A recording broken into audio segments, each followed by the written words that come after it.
Сәлем құрметті достар, бұл тағы да Астананы жағалайық жобасы. Бүгінгі шығарылымыз Астана қаласының сол жақ жағалауында орналасқан бұрынғы водно-зеленый бульвар, ал қазіргі таңда Нұрлы жол атты атаумен танымалы желек жолы, яғни бульвардан бастау алмақ. Бұл Астананы жағалайық жобасы. Мен Шыңғыс Қожабек. Бізден бірге болыңыздар, біз бастаймыз. Кеттік.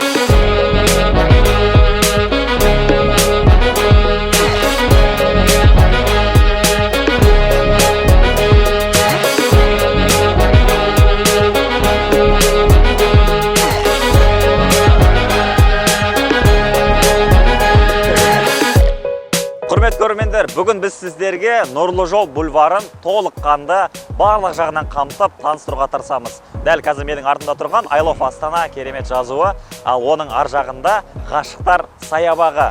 Таза ауада серуендеуді жақсы көретін жандар дәл осы саябаққа келсе, менің ойымша таптырмайтын жер. Өте әдемі керемет туындылары бар. Астана қаласының ең әдемі жерлерінің бірі. Ендеше толыққанды бірге осы бульварды жағалап танысып қайтайық. Жүргізейік.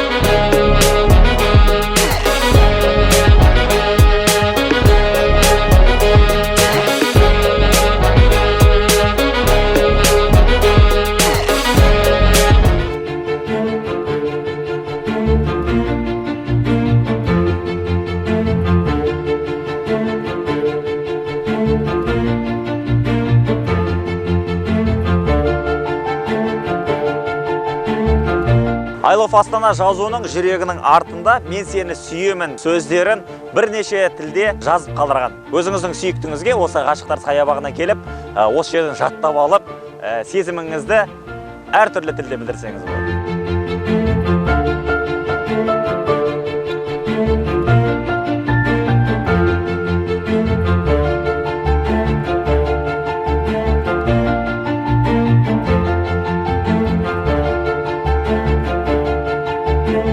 Ғашықтар саябағын көргім келіп тұрған көптеген иллюстрациялары бар. Соның бірі мынау тігін машинасы. Құрметті достар, естеріңізде болса, ауылда ата-әжелеріміздің үйлерінде міндетті түрде осындай Совет одағынан қалған ескі тігін машиналары болатын. Бірақ та олар өте жақсы жұмыс жасайтын. Соның еске салатын керемет туынды екен. Өте әдемі. Бұндайлар өте көп. Қазір видеоның жалғасында көресіздер. Тамашалаңыздар.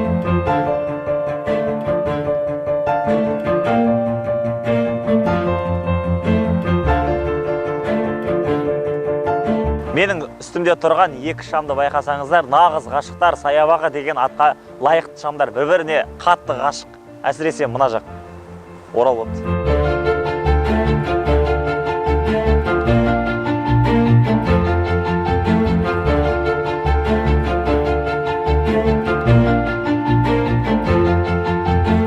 Қала қонақтары мен туристердің қызығына бөленген Нұрлы жол бульвары Ақордадан бастап алып Хан-Шатыр ойын-сауық орталығына дейін созылады. Оның ұзындығы 1252 метрді құрайды.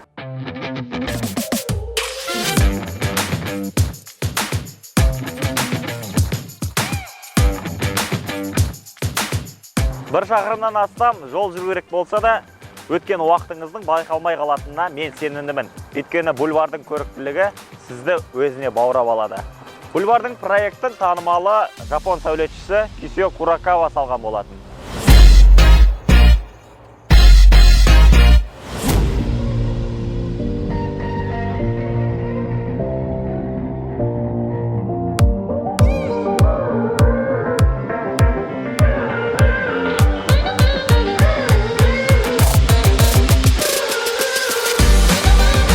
Құрметті достар, негізі Нұрлы жол бульвары елордамыздың ең әдемі көрікті ғимараттарын өзіне қамтыған.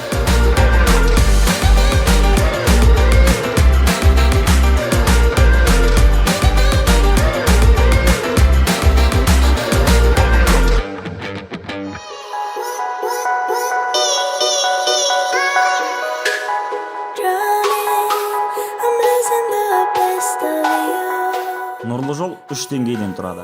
Төменгі деңгейде 400-ден астам көлікке арналған автотұрақ бар. Екінші деңгейде тамақтану орындары, көрме залдары, офистер және басқа да қоғамдық мекемелер орналасса, ал үшінші деңгейде сіздерді жаяу жүргіншілер аймағы, аллеялар, фонтандар мен әртүрлі шағын сәулет нысандары таң қалдырады.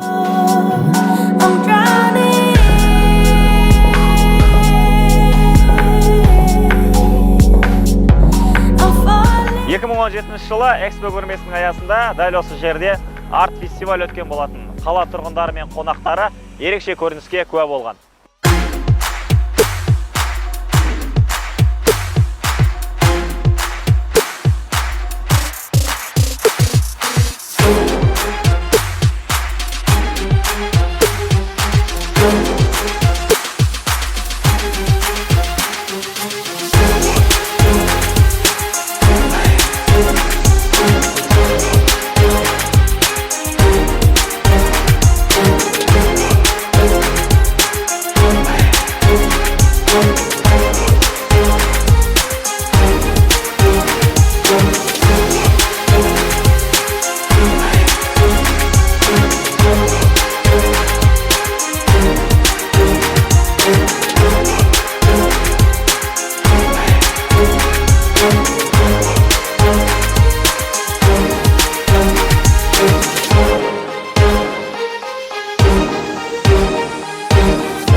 Нұрлы жол бульварында күн жылы уақыттарда көптеген іс-шаралар өтіп тұрады. Наурыз мейрамы да тойланған болатын. Жалпы әртүрлі іс-шаралардың өтуіне өз үлесін қосып жатқан Нұрлы жол бульварында 2018 жылы домбыра пати ұйымдастырылған болады. Қазақтың ұлттық өнерін насихаттайтын керемет жоба.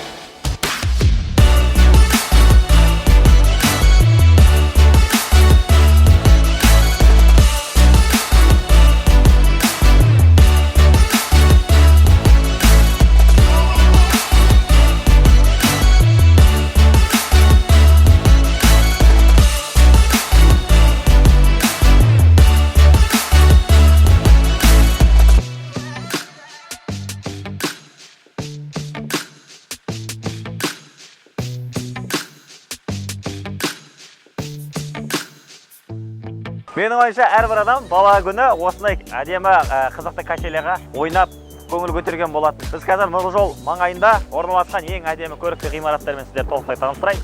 Мен оң жағымда тұрған Қазмұнайгаз акционерлік қоғамының басты ғимараты. Дәл осындай ғимараттың аналогы Араб Эмираттарында, яғни Дубай қаласында орналасқан. Оның бер жағында халық арасында зажигалка атпен танымалы керемет ғимарат. Оның бер жағында CCC бизнес орталығы орналасқан. Және де дәл мына жерде үлкен әдемі көрікті ғимарат, ол Қазақ медиа орталығы. Бер жағында Қазақстан темір жол компаниясының бас ғимараты, және де Казатомпром акционерлік қоғамының керемет ғимараты, және де мына жерде Изумрудный город атты тұрғын үй кешені орналасқан ең әдемі жерлердің бірі.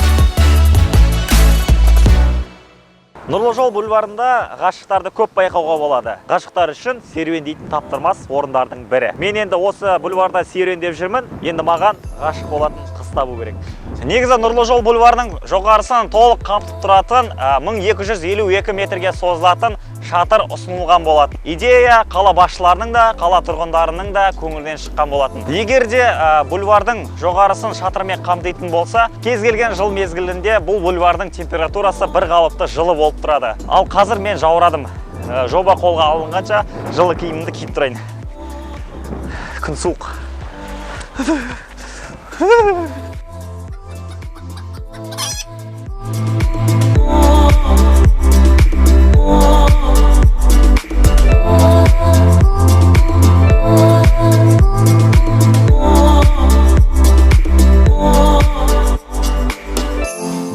Бойында танымал отандық және шетелдік сәулетшілердің жобасы бойынша салынған бірқатар сәулет объектілерін көруге болады. Бульвардың маңында еліміздің үкіметі, Сенат және Мәжіліс, жоғары сот, министрліктер үйі, қорғаныс министрлігі, ұлттық архив пен ұлттық кітапхана ғимараттарын байқауға болады. Ойын-сауық орталықтары мен тұрғын үйлері де бар.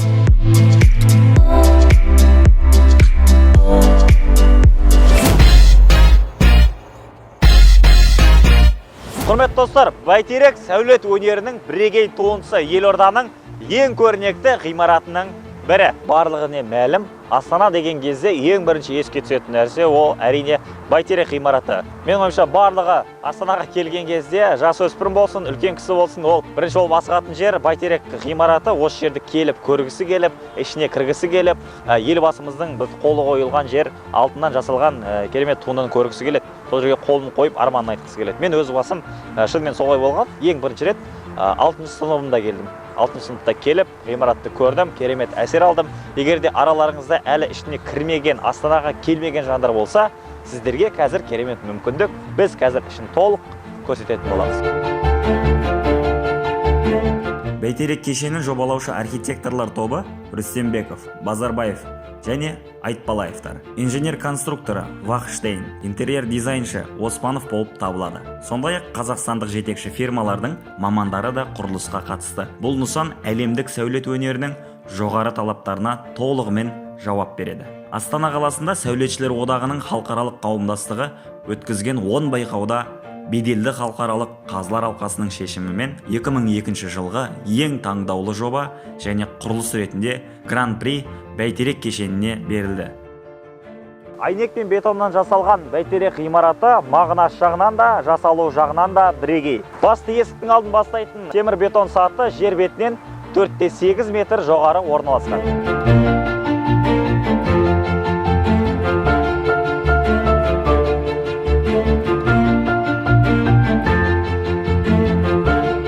Нысан 3 бөліктен тұрады. Төменгі бөлігі ұлттың тамырын жайу, ал одан кейінгісі өркендеу кезеңдерінің нышандарын білдіреді.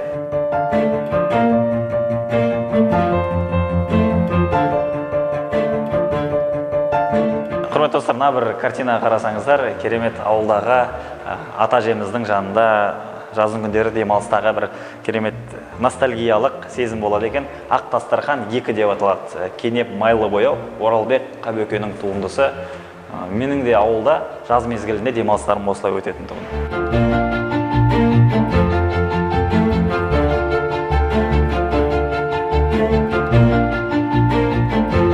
Қазір қаламыздың кез келген жерінде барлық жағдайларда жасалған. Мысалға, Бәйтерекке келсеңіздер, кезекте тұрмай-ақ, кассадан емес, осы терминал арқылы өзіңізге электронды билетті сатып алып, жоғарыға қарай оңай көтеріліп кете аласыз.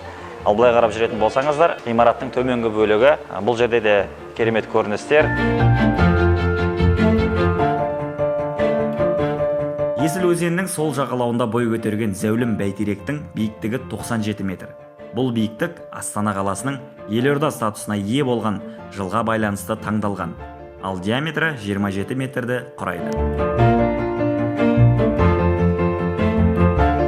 Және де төменгі бөлікте кірсеңіздер, келген қонақтарға, туристерге арнайы сатылатын керемет осындай сувенирлар бар. Ағаштан жасалған, темірден, қоладан жасалған, не қалайсыз, барлығы бар. Мінекей біз лифтқа міндік, қазір Бәйтерек ғимаратының жоғары жағына көтеріліп бара жатырмыз. Көріністің өзі керемет, қараңыздар.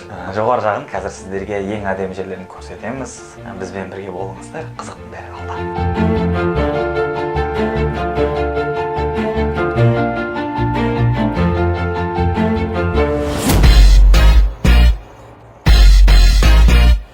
Қош келдіңіздер Бәйтерегімізге. Менің атым Индира Издебаева Оказбекқызы. Сіздер Бәйтерек монументіне 90 метр биіктікке жедел жылдам жүретін Mitsubishi лифтісімен 1 минутта 90 метр биіктікке шықтыңыздар. Қалған 7 метріне жаяу сатымен шығасыздар. Бұл Бәйтеректің жалпы биіктігі 105 метр, сіздер 97 метр биіктікке шығасыздар.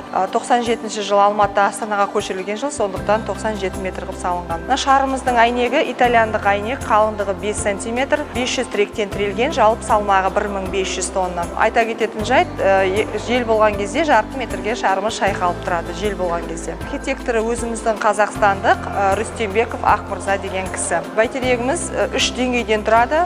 Төменгі деңгей, ортаңғы деңгей және жоғарғы деңгей. Төменгі деңгей 4,5 метр тереңдікте жер астында орналасқан. Ол Бәйтерегіміздің тамырын білдіреді. Негізгі жалпы қазақ халқының ұлттық мәдениетін осы түп тамырдан басталатынын білдіреді. Ортаңғы деңгейде біздің офистік ғимаратымыз орналасқан, ал жоғарғы деңгейде өздеріңіз көріп тұрғандай қаланы тамашалайтын панорамалық әйнектер көрсетілген. Бұл жерден сіздер бүкіл қаланы тамашалап шығасыздар. Шығыс бетте орналасқан жаңағы Ақордамыз Ақордамыздың жанында үкімет үйі, парламент үйлері орналасқан және министрлік үйлері орналасқан оң жақ сол жағынан. Ақордамыздың артында Есіл өзені екіге бөліп тұр.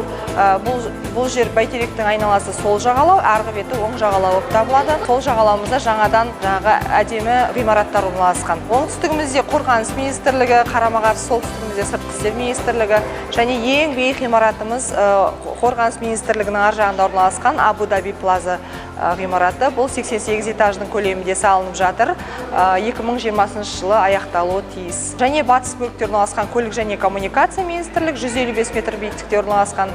Және қазіргі уақытта ең биік ғимаратымыз изумрудный квартал деп аталатын офистік ғимарат. Енді әрі қарай қазір сіздер 7 метрге жаяу шығасыздар. Сол жерден екі композицияны тамашалаймыз. Сіздер қазір 97 метр биіктікке шықтыңыздар. Бұл жерде екі композиция орналасқан. Бірінші композициямыз Аял Алақан композициясы. Түркістандағы тайқазан ретінде салынған, қазақ халқының қонақжайлығын білдіреді. Алтын мен күмістен жалатылған жиегіндегі алтын адамның белдігінің көшірмесі, сақ тайпасының белгісі білдіреді. Астындағы үш тіреуі әл-ауқат, еңбек, тәуелсіздікті білдіреді. Авторы Ерболат Төлепбай және елбасымыздың оң алақан таңбасы. Осы жерге келіп, қолдарыңызды қойып, тілек тілеулеріңізге болады. Екінші композициямыз Ақбата композициясы деп аталады. 2003 жылы дүниежүзі бойынша осы Бәйтерегімізде діни форум өтілді. 17 мемлекеттен келген діни басшылар осы жерде әрқайсысы өз тілдерінде ақбаталарын берген және өздерінің тілдерінде қолтаңбаларын қалдырған. Мынау сол кісілердің әрқайсысының қалдырған қолтаңбалары. Мысалға айтатын болсақ, Сауд Арабиясынан келген, Мысыр мемлекетінен келген, Рим католиктері, Англия, Германия және біздің Қазақстаннан сол кезде Әбсаттар Қажы Дербесәлі бас мүфти болған, сол кісінің қолтаңбасы берілген. Бұл форумға байланысты оң жағалауда Ақордамыздың ар жағында келісім және бейбітшілік сарайы ашылды. Пирамида сол жерде осы кісілердің барлығы әр 3 жыл сайын бас қосып тұрады. Биыл қазан айының 10-11-інде 6-шы дүниежүзілік форум өтілді. Осы кісілердің барлығы қайтадан бас қосты. Осынау ғаламат шардың панорамалық залынан Астана қаласының кешегі және бүгінгі сәулетінің ескі және жаңа көріністерін тамашалауға болады. Бәйтерек кешенінің жоғары жағында келушілердің асықпай отырып, демалып, төңірегін қалағанша тамашалап, дәм ауыз тиіп отыруға мүмкіндік беретін арнайы дәмханасы бар.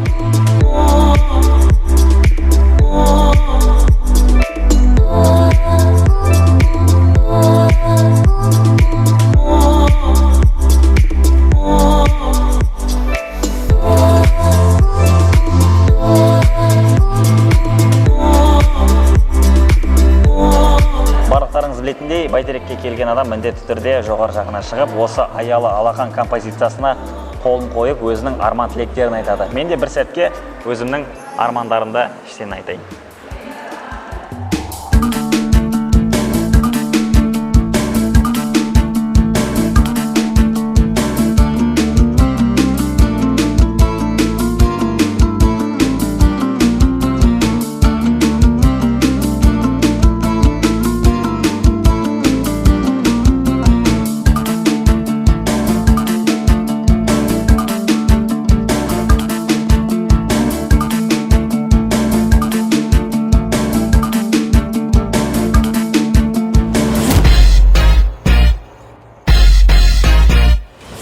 Бәйтерек қазіргі Қазақстанның нышан символы, қазақ халқының өрлеуі мен түлеуі, мемлекеттілігінің, биіктігінің, кеңдігінің, дархандығының көрінісі мен белгісі.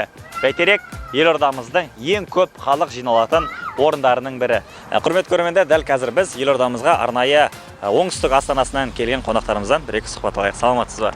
Кеш жарық. Көңіл күйіңіз қалай? Өте жақсы. Қош келдіңіз елордаға. Рахмет. Өзіңіз таныстырып өтсеңіз. Аты-жөнім Ләззат Төлегенқызы.